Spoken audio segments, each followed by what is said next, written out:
તમે બિલ જુઓ, 2 ડબ્બા મેં લીધા છે. કોઈને ખબર નથી કે હું આવ્યો, આપણે સરપ્રાઈઝ છે. જોઈએ, હું અમદાવાદથી વડોદરા બાજુ, તો વચ્ચે નડિયાદ આવ્યું એટલે મેં કીધું કે ભાઈ તેલના ડબ્બા પતી ગયા છે તો આપણે લઈ લઈએ. પહેલાં આપણે તમારો વિડીયો બનાવ્યા ને એને પહેલાં આપણે 8 કલાક તેલ કાઢતા હતા અને અત્યારે હવે આપણે 24 કલાક તેલ કાઢીએ છીએ. અને ખરેખર ભાઈ ધમધોકટ કામ ચાલે છે. હવે તો સિઝન છે મગફળી. અત્યારે આ નવી મગફળી, નવો પાક નહીં, આ અત્યારે નવી સિંગ આવી છે એનું તેલ કાઢીએ છીએ. બરોબર છે. બરાબર. એટલે આ મગફળીનું અત્યારે તમારી સિઝન કહેવાય.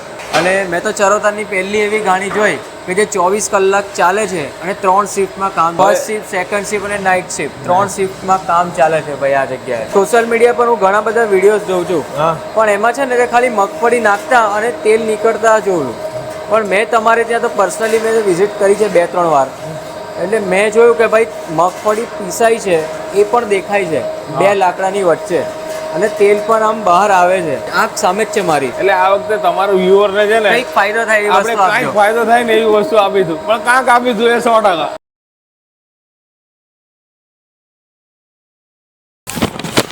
હવે તો ફાઇનલી મેં પરચેસ કરી લીધા છે અને દીપકભાઈ છે, દીપકભાઈને ખબર નથી કે હું અત્યારે આવ્યો છું, પણ આપણે છે ને કેમેરો ચાલુ રાખીએ. તમે બિલ જુઓ, 2 ડબ્બા મેં લીધા છે. તો આ લાકડાની ઘાણી છે, નિર્ગુણ વુડ પ્રેસ ઓઇલ. કેમ છો દીપકભાઈ? મજામાં? કેમ છો? મજામાં. શું વાત છે આજે સરપ્રાઈઝ? હું અમદાવાદથી વડોદરા જતો હતો એટલે નડિયાદ આવ્યું ને તેલના ડબ્બા પતી ગયા હતા, એટલે મેં કીધું કે ચાલો તમારો સ્ટોર વિઝિટ કરીએ અને તેલના ડબ્બા લીધા છે. યસ, પણ કીધેલું જ છે, પ્રોડક્શનમાં આવો ને એટલે આપણે આ ખાવાની વસ્તુ છે. એક તો ચોખ્ખું તેલ આપવાનું છે, તો ચોખ્ખું તેલ ચોખ્ખી જગ્યામાં ચોખ્ખી રીતે નીકળવું જોઈએ ને. અને હેરકેપ તો જરૂરી છે કેમ કે ઘાણીમાં કામ કરતા હોય. આ ઓપન ઘાણી છે, ઓપન ઘાણી એટલે કદાચ આમ મોમેન્ટ હોય તો ભાઈ વાળ અંદર પડે ને, એટલે હેરકેપ તો જરૂરી છે. ગમે તે કાંઈ બી કચરું અંદર પડે એના કરતાં આપણે સેફટી રાખવી સારી. ભાઈ 10 ઘાણી છે, તમે જુઓ બધી ઘાણી રનિંગ છે. આ 3 છોડીને 3 ઘાણી છે તે અત્યારે મેન્ટેનન્સમાં પડી છે, અને ખરેખર ભાઈ ધમધોકટ કામ ચાલે છે. હવે તો સિઝન છે મગફળી. અત્યારે આ નવી મગફળી, નવો પાક નહીં, આ અત્યારે નવી સિંગ આવી છે એનું તેલ કાઢીએ છીએ. બરોબર છે. બરાબર. એટલે આ મગફળીનું અત્યારે તમારી સિઝન કહેવાય. સિઝન છે અત્યારે, એવું ને, લોકો તેલ ભરતા હોય છે એ રીતે. ભાઈ તો પહેલાં 6-7 ઘાણી હતી, હવે 10 ઘાણી કરી નાખી છે. અને મેં તો ચરોતરની પહેલી એવી ઘાણી જોઈ કે જે 24 કલાક ચાલે છે અને 3 શિફ્ટમાં કામ ચાલે. ફર્સ્ટ શિફ્ટ, સેકન્ડ શિફ્ટ અને નાઇટ શિફ્ટ, 3 શિફ્ટમાં કામ ચાલે છે ભાઈ આ જગ્યાએ. ચલો હું તમને આ બતાવું છું. આની અંદર હમણાં જ દાણા રાખેલા છે. બરોબર છે. હવે આ એટલી સ્લો પ્રોસેસથી તેલ બનશે. આ હમણાં આ 5 મિનિટ થઈ દાણા નાખ્યા ને.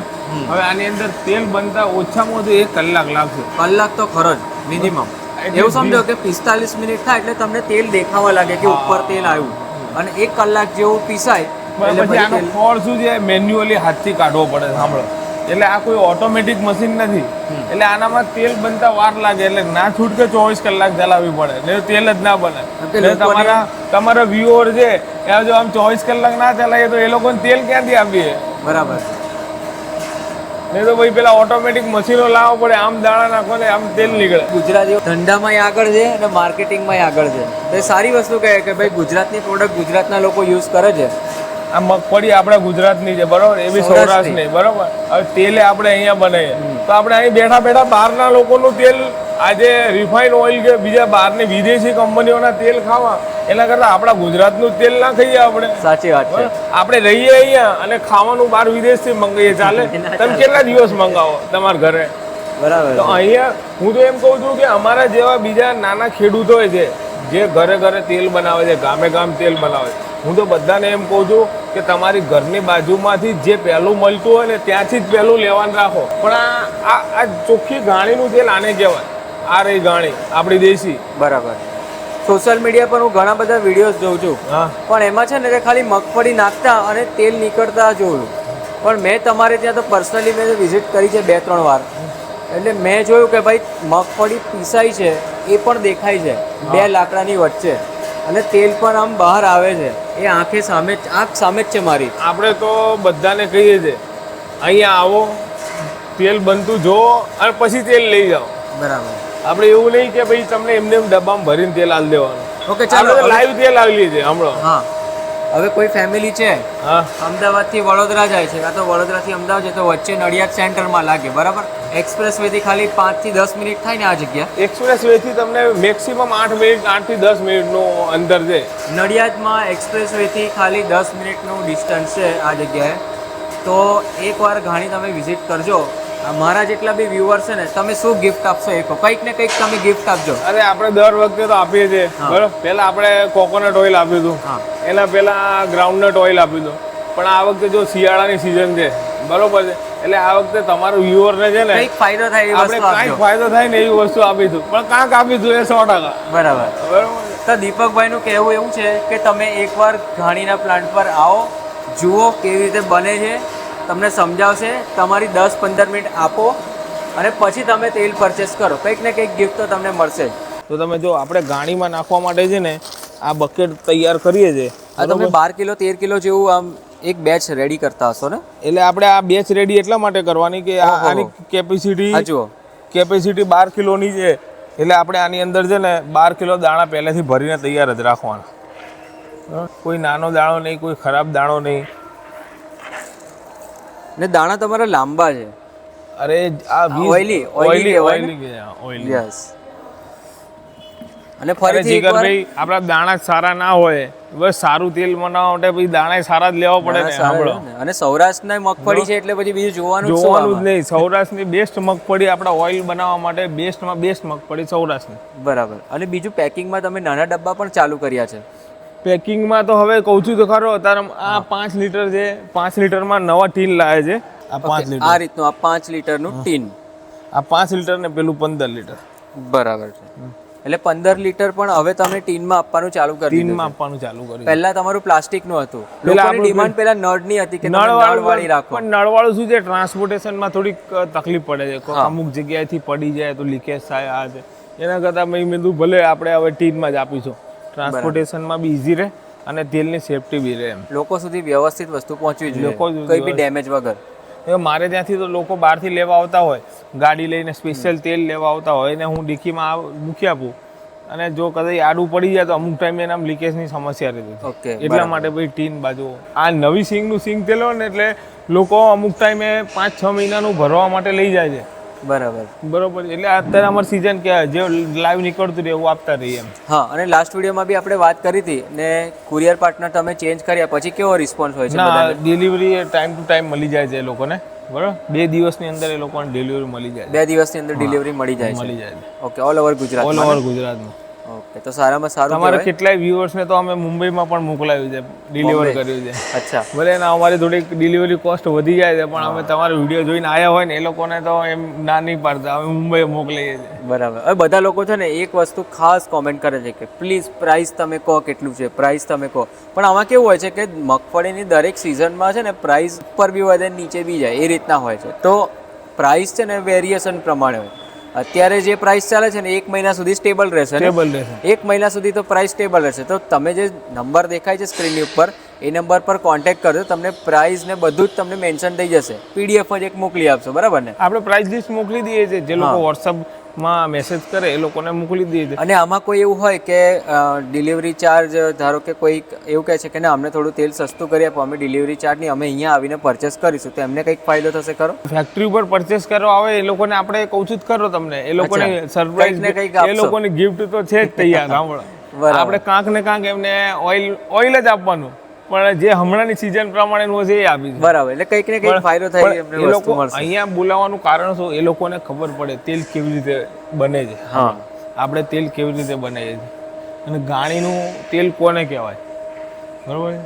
હવે ગાણીનું એકદમ લો ટેમ્પરેચર, લો એટલે આપણે એટમોસ્ફિયરિક ટેમ્પરેચર પર જ્યારે તેલ નીકળતું હશે ને, કમ્પ્લીટ પીસાઈ ગયા મગફળીના દાણા, પછી તેલ નીકળતું હશે ને, તમે એમ હાથમાં તેલ લેશો ને તો તમને નોર્મલ ટેમ્પરેચર વાળું તેલ લાગશે. તમારો હાથ નહીં દાજે એટલું ઠંડુ હશે. હાથ બી નહીં દાજે. અને અત્યારે માર્કેટમાં ચલો ડબલ ફિલ્ટર વાળું આવે છે તેલ. ફિલ્ટર એટલે ખાલી કપડાથી ગાળેલું હોય એ રીતનું, પણ હવે તો ટ્રિપલ ફિલ્ટર વાળું પણ, એટલે એ કોન્સેપ્ટ મને સમજાતો નથી કે ટ્રિપલ ફિલ્ટર કેવી રીતે કરે અને એનું એટલે શું બેનિફિટ થાય કે ના થાય. અમે તો ફિલ્ટર જ નથી કરતા, બરોબર છે? હવે બધા જેટલા ફિલ્ટર વાળા હોય એ કદાચ એ તો સમજી લો કે ભાઈ સાદું ફિલ્ટર આપણે કપડામાંથી ગાળીને કરતા હોય તો એ ડબલ કપડામાંથી ગાળતા હોય, કોક 3 કપડામાંથી ગાળતા હોય, બરોબર. પણ આપણું તેલ છે ને જીગરભાઈ, આપણે નોન ફિલ્ટર તેલ આપીએ છીએ, ફિલ્ટર જ નહીં કરવાનું. ખાલી આ ટાંકામાં છે ને ઓછામાં ઓછા અઠવાડિયાથી 10 દિવસ તેલને સેટલ કરવા મૂકી રાખવાનું. બરાબર. એટલે જેના પાર્ટિકલ હોય ને એ બધા નીચે બેસી જાય, પછી ઉપરથી આપણે સિંગલ કપડામાંથી ગાળી અને ડાયરેક્ટ બોટલિંગ કરી દેવાનું. બરાબર છે. બીજું કાંઈ જ નહીં, કોઈ પ્રોસેસ જ નહીં કોઈ કરો. process જ નહીં. તેલમાં જેટલી પ્રોસેસ ઓછી ને એટલું સારું. બરાબર છે. આપણે તો એના માનીએ છીએ. ફરીથી એકવાર કોસ્ટિંગ કહી દેજો કે કેટલા કિલો મગફળીના દાણા આપણે તોલીને મૂકીએ અને એમાંથી કેટલું ઓઇલ નીકળે? સારામાં સારી સિંગ હોય ને 1 નંબરની, બરોબર છે, તો તમને એનામાં 42%નું તમને પ્રોડક્શન મળે. બરાબર. સારામાં સારી સિંગ હોય અને આપણે ગ્રેડિંગ કરેલી જ સિંગ લાવીએ છીએ, બરોબર. એટલે 12-13 કિલો જેટલા સિંગ દાણા છે હા, એને પીસો 13 કિલો સિંગ દાણા પીસીએ ને એટલે 5 કિલોની આસપાસ તેલ નીકળે. બરાબર છે. એ બી 1 કલાક પ્રોસેસ લાગે. અને તમે જોયું આ અંદર માણસો કામ કરતા હતા, બરોબર. આપણી સામે મગફળી નાખી, તેલ તો મગફળી નાખી, તેલ નીકળી ગયું, પણ પછી એનો ખોળ તો હાથથી કાઢવો પડે મેન્યુઅલી, એટલે આનામાં ટાઈમ લાગે છે તેલ કાઢવામાં, અને પ્રોડક્શન થોડુંક ઓછું થાય. બાકી બીજું આનામાં, બાકી જે તેલ બને ને એ તો ઘીને ટક્કર મારે એવું બને. સાચી વાત છે. હવે કોઈને મંગાવવું હોય ઓલ ઓવર ગુજરાતમાં અને ગુજરાતની બહાર પણ, ખાસ તો મુંબઈમાં, ગુજરાતમાં તો 2-3 દિવસમાં ડિલિવરી થઈ જ જશે. અને લોકો એવું આવી ઈચ્છે છે કે ના આપણે 6 મહિનાનું તેલ ભરીએ, તો એ પણ તમે લઈ શકો છો. મારા જેટલા બી વ્યુઅર્સ છે ને એ બધાને તો હું એવું પ્રિફર કરું કે તમે આ જગ્યાએ આવો, તમે જુઓ, તમારે 10-15 મિનિટ આપો, ઘાણી જુઓ, ના નહીં પાડે. દીપકભાઈ એવું કોઈ દિવસ કોઈને ના પાડતા જ નથી. હું તો બધાને બતાવું છું જીગરભાઈ. પણ તમે તો અંદર કોઈ કસ્ટમર બહાર દુકાનમાં હોય ને તો પણ ખેંચીને લાવે કે ના તમે જુઓ. અને ગાણીનું તેલ કેવી રીતે નીકળે છે, કેમ કે હજુ અમુક લોકોને નોલેજ નથી. સાંભળો કે ભાઈ ગાણીનું તેલ કોને કહેવાય, તેલ કેવી રીતે બને. અને આપણે તો કોન્સેપ્ટ છે ખુલ્લી કિતાબ જો, આવો જો અને જોઈને પછી લઈ જાઓ. આપણે તો એમ કહીએ છીએ તાજું નીકળેલું લઈ જાઓ, રોજ નીકળે રોજ લો રોજ ખાઓ, એવો કોન્સેપ્ટ આવવાનો છે જીગરભાઈ, તમે જોઈ લેજો. સાચી વાત છે. એ પણ વસ્તુ જરૂરી છે કે તમે દર મહિને એવું લાગે કે ચલો આ પતી ગયું છે તો ઓર્ડર કરતો 2-3 દિવસમાં તમારા ઘરે જ આવી જશે. તો ભાઈ આ તો આપણું નિર્ગુણ ઓઇલની ફેક્ટરી હું પોતે અહીંયા પરચેસ કરવા માટે આવ્યો હતો અને મેં મારો એક્સપિરિયન્સ શેર કર્યો. દીપકભાઈને તો ખબર બી નથી કે હું આ રીતે આવ્યો છું. બહાર કાઉન્ટર પર બિલિંગ કર્યું ને પછી હું મળવા ગયો તો દીપકભાઈ અંદર દરેક વસ્તુ ધ્યાન રાખતા હતા કે ભાઈ આ વસ્તુ આવી રીતે કેટલા દાણા ગયા અંદર, કેટલું ઓઇલ નીકળ્યું, દરેક વસ્તુ એમના સુપરવિઝનની અંદર જ છે. તો તમે અમદાવાદથી વડોદરા જતા હોય કાં તો વડોદરાથી અમદાવાદ જતા હો, એક્સપ્રેસ હાઈવેથી ખાલી 10 મિનિટનો રસ્તો છે. જે નંબર છે ને એ નંબર પર તમે હાઈ લોકેશન પ્લીઝ એવું લખશો ને તો પણ તમને ગૂગલ લોકેશન મળી જશે. નિર્ગુણ વુડ પ્રેસ ઓઇલ, બસ ખાલી મગજમાં આટલું ક્લિક કરજો. ચલો તો આ સાથે ફરીથી મળીએ નવા સિટીમાં, નવા વિડીયોમાં, નવા કન્ટેન્ટ સાથે. ત્યાં સુધી બાય બાય. અને આ વિડીયોમાં કોઈ આપણો ઇન્ટ્રો લીધો નથી, એકદમ થ્રુ આઉટ નેચરલ વિડીયો જ છે.